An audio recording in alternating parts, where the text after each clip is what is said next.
Et salut à tous! Vous êtes-vous déjà demandé ce que donnerait un mélange entre High School DxD et Fairy Tail avec une pointe de ecchi supplément harem? J'imagine que non. Alors l'anime que nous allons voir dans cet épisode est...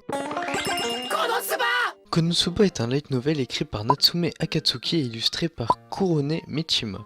Il est publié depuis le 1er octobre 2013 par Kadokawa et compte 8 volumes. Pour le manga, il est écrit par Natsume Akatsuki et illustré par Masahito Watari.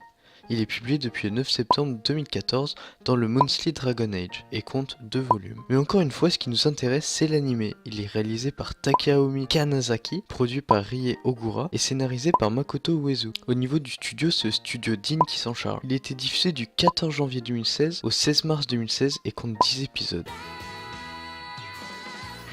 Sato Kazuma est un hikikomori aimant les jeux vidéo. Sa vie se termine bien trop tôt, dû à un accident de la route. Alors que ce dernier pense être mort, une déesse apparaît devant lui et lui propose d'être incarné dans un monde fantastique. Après s'être bien adapté à ce monde et vivant avec une petite équipe dont fait partie la déesse, ce dernier est chargé d'une mission, vaincre le roi démon. Cependant, ce dernier n'en a strictement rien à faire de jouer au héros. Après avoir refusé la mission, ce dernier passe ses journées à ne rien faire avec son équipe. Un beau jour, la déesse, comme à son habitude, est impulsive au point qu'aujourd'hui cette dernière s'est fait remarquer par l'armée du roi. Comment va-t-elle sortir de son pétrin sans aggraver la situation plus qu'elle ne l'est déjà ?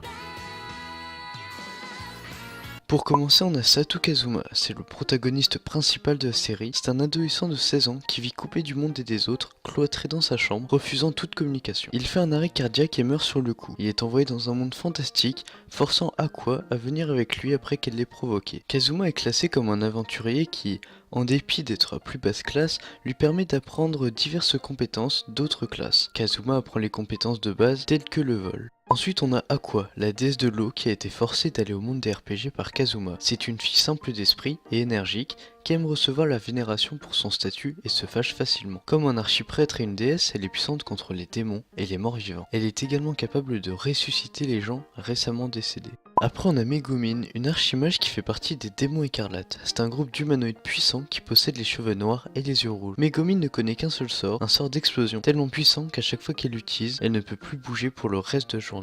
Et enfin, on a Darkness, une croisée qui possède une défense puissante mais n'a pas la précision pour toucher une seule attaque. C'est une masochiste qui rêve d'être ravagée par des monstres ou mariée à un mari violent. Elle devient sérieuse dès que ses amis sont impliqués. C'est une fille de noble de la famille d'Ustines.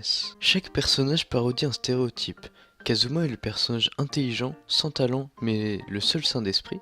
Aqua parodie le muet, mais plein de caractère et maladroit. Megumin est le personnage Chunibyo et a beaucoup de confiance. Et bien sûr Darkness, le masochiste pervers. Au niveau des graphismes, ce qu'on peut dire c'est que même les séries idiotes ont un budget élevé pour l'animation, et Konosuba en est la preuve. En effet, l'animation est vraiment magnifique, le chara-design est étonnamment de bonne qualité également. La conception d'Aqua par exemple souligne son côté mignon et sa nature bizarre en même temps. Les autres personnages ont aussi un design en rapport avec leurs caractéristiques et peuvent avoir quelques ressemblances avec d'autres personnages dont ils sont probablement basés sur. Alors au niveau des points positifs, on peut déjà parler des personnages drôles et qui ressemblent à d'autres personnages d'autres animés puisqu'ils les parodient. On a également des références à des mécaniques de MMO et pour une série stupide, l'animation est magnifique et la bande son est géniale également. L'ending a un petit air de Fairy Tail et l'opening est accrocheur également. L'OST est assez bon dans l'ensemble mais le principal point fort est le voice acting. En effet, les seiyuu correspondent parfaitement à leurs personnages. Cette série a été un régal à regarder. Je me suis tapé des fous rires parce que la série est tellement cliché qu'elle en devient anti-cliché. Et pour les seuls points négatifs que j'ai trouvé, on pourrait dire juste que l'intrigue est peu intéressante parce qu'elle n'est pas assez poussée, elle n'est pas assez détaillée. On a là un animé en seulement 10 épisodes et je trouve que c'est vraiment trop peu. Malgré le fait qu'il n'y ait pas d'histoire réelle et que la série est plus comme une tranche de vie d'un monde MMORPG stéréotypé, les petits événements qui se produisent sont vraiment créatifs et agréables. Sans oublier le premier épisode qui nous met vraiment dans l'ambiance comique de l'animé, la série est vraiment une parodie des MMO, soulignant la démesure de ce que les compétences des MMO peuvent faire. Et également, vu que les personnages sont parodiques, ils n'ont pas réellement de caractère qui leur est propre et ne sont pas tout à fait uniques. Et pour terminer, je dirais que cette série est incroyablement rafraîchissante. C'est un animé amusant à regarder et c'est un bon exemple d'animé si vous voulez regarder quelque chose sans penser à quoi que ce soit. Vous pouvez simplement vous asseoir devant votre écran et profiter de cet animé. Et c'en est déjà fini pour cet épisode, qui sera un petit peu plus court que le précédent. Alors j'espère qu'il vous aura tout de même plu. Si c'est le cas, n'hésitez pas à lâcher un petit pouce bleu, ça fait toujours plaisir. En tout cas, moi je vous laisse, on se retrouve très prochainement pour un prochain épisode. Sur ce, peace.